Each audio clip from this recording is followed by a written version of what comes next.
రేవంత్ రెడ్డి తెలంగాణ సీఎంగా ఒక చర్చకైతే ఆహ్వానిస్తున్నారు బీజేపీని, బీఆర్ఎస్ను.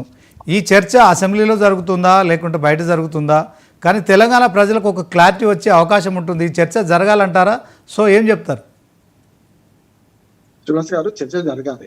కానీ దీనికి రేవంత్ రెడ్డి గారు ఎక్కడికి చర్చకి ఆహ్వానించారు? మొట్టమొదలు ఎల్బీ స్టేడియంలో మేము 60,000 మందికి ఉద్యోగాలు ఇచ్చినాము, తలలు లెక్క పెట్టుకోండి, ఒక్క తల తక్కువైనా నేను క్షమాపణ చెప్తే కాళ్ళు మొక్క వెళ్ళిపోతా అన్నాడు కదా.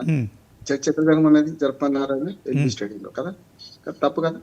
ఎల్బీ స్టేడియంలో చర్చకు ఆహ్వానించింది వారు.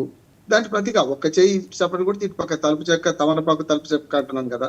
అందుకని ఈ ఎదిప్రాస కలిసి నేను మోడీ కేడీ అనడము, ఏకవచనంతో అందరూ వినడము కొంచెం ఒక రకంగా ఆయన స్థాయికి తగింది కాదంటున్నాను నేను. ఆవేదన అంతా అంతే. అంటే ఎవరు మాట్లాడినా తప్పే అంటున్నాను నేను, చెప్పాను కదా. అందుకని ఇప్పుడు చర్చకు ఆహ్వానించింది ఆయన కనుక దాని ప్రతిగా వీళ్ళు ఏమంటున్నారు? ఈ కొండారెడ్డిపల్లి లేకుంటే కొడంగల, చింతమడకన, గజ్వెల్ల అంటున్నాడు, ప్రెస్ క్లబ్ అంటున్నాడు. కనుక రెండిట్లో నేను ఏమంటున్నానంటే ఈ 60,000 ఉద్యోగాలు ఎక్కడివని చర్చ జరగాలి కదా. ఇప్పుడు నిజంగా చెప్పాలంటే మేనిఫెస్టోలో, కాంగ్రెస్ పార్టీ మేనిఫెస్టోలో ఏమున్నది? 1,00,000 ఉద్యోగాలు సంవత్సరానికి, 5 లక్షల రూపాయలు, 5 లక్షల ఉద్యోగాలు ఇస్తారు. 5 లక్షల ఉద్యోగాలు ప్రభుత్వ ఉద్యోగాలు ఇవ్వాల్సిన అవసరం లేదు. కానీ ప్రభుత్వ ఉద్యోగాలు స్పెసిఫిక్ గా పేర్కొన్నారు వాళ్ళు. కనుక ఈ 60,000 తర్వాత 1.5 year అయింది కదా. మరి ఆ 40,000 పాత ఏమైనా ఈ కొత్తగా మరొక 60,000 ఇప్పుడు ఇవ్వాలి కదా ఈ సంవత్సరం కల్లా. అంటే నేనేమంటున్నాను, హామీలు ఇచ్చినప్పుడే కొంచెం మనకు కొంచెం విచక్షణతో ఆలోచిస్తే ఇది రాకపోతుంది అంటున్నాను. ఓకే, థ్యాంక్ యూ రామ్మోహన్ గారు. Thank you. ఇక మరి ఒకసారి మల్లెపాక యాదగిరి గారు బహిరంగ చర్చ జరిపే క్రమంలో అసెంబ్లీ వారిగా చర్చ జరగాలంటున్నాను నేను. ఇది తప్పు. ఆయన సవాల్ విసిరారు, ప్రతి సవాల్ విడిచారు. మనం మనోపేక్షకులం కాదు.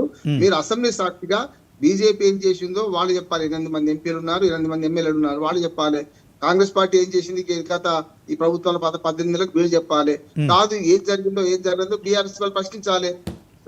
చర్చ జరగాల్సింది బహిరంగ ప్రదేశాల్లో కాదు, అసెంబ్లీలో మాత్రమే, లేకుంటే పార్లమెంట్ లో, చట్టసభలో చర్చ జరగాలని కోరుకుంటున్నాను. ఓకే, లింగయ్య యాదవ్ గారు మాట్లాడండి. అంటే బీజేపీ నాయకులు మాట్లాడితే ఎంత నిజంగా మాట్లాడతారండి. మరి 11 సంవత్సరాల కేంద్ర అధికారంలో ఉంది. మరి వాళ్ళు ఏనాడైనా నిరుద్యోగం గురించి మాట్లాడారండి? ఇవాళ దేశంలో నిరుద్యోగం హైయెస్ట్ స్థాయిలో ఉంది. వాళ్ళు పీజీలు, పిహెచ్డి చేసుకొని జాబ్ల కోసం అడుగుతూ ఈ బీజేపీ నాయకులు ఏమంటారండి? పకోడీలు వేసుకోవాలన్నాడు. దుర్మార్గులు వీళ్ళు.